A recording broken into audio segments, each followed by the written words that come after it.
Have you ever dropped down for push-ups, and halfway through you think, why does this feel wrong? And why am I not seeing results? Yeah, everyone's been there.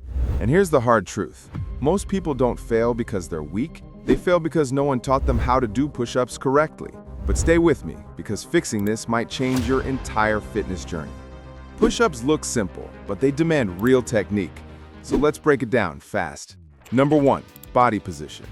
Your push-up isn't just chest and arms. Your core, hips, and legs are the engine. Keep your pelvis tucked, glutes tight, and body straight.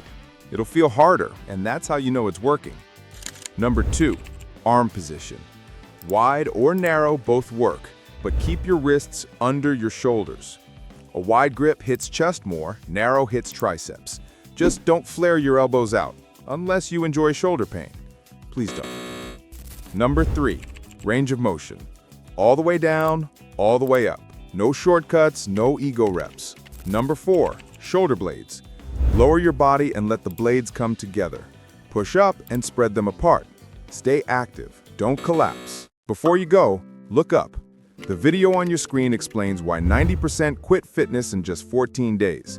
If you don't want to be one of them, tap it now. Your future self will thank you.